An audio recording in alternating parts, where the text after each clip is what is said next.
చూడండి 7th class maths ప్రాబ్లంలో ఒకటి చూడండి, ఇది find the value of 0.3 division 100. ఓకేనా?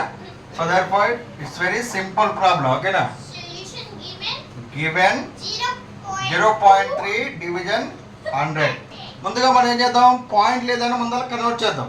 ఇప్పుడు పాయింట్ తర్వాత ఎన్ని నెంబర్స్ ఉన్నాయి? ఇక్కడ 1 నెంబర్ ఉంది, ఒక 1 డిజిట్ ఉంది కాబట్టి. ఓకేనా?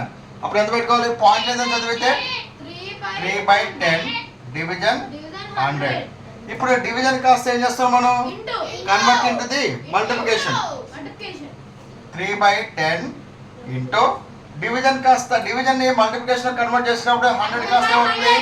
1/100 అవుతుంది. 100 అవుతుంది. ఓకేనా?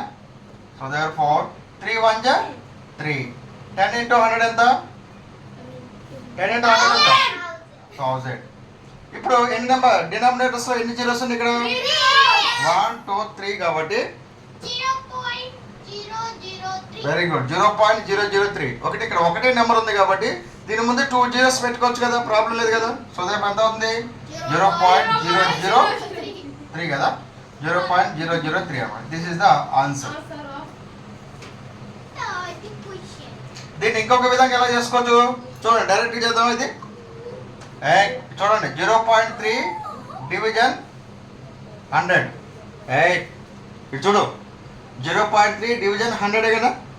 మరి డివిజన్ అంటే ఏంటి చెప్పండి? డివిజన్ గుర్తు ఇలా ఉంటుంది కదా, బై కదా. 0.3/100. ఇక్కడ చూడండి పైన పాయింట్ ఉంది కదా, పైన 0.3 ఉంది కాబట్టి దాన్ని ఏం రాసుకోవచ్చు?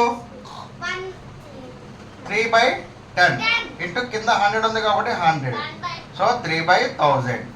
సో దాని 3 నెంబర్స్ ఉన్నాయి కాబట్టి 3 జీరోస్ ఉన్నాయి కాబట్టి పాయింట్ ఎలా పెడతారు? 0.003. ఏదైనా కరెక్ట్. ఓకేనా? ఇది ఫాలో అవుతున్నారు కాబట్టి ఇలాగే రాసుకోండి.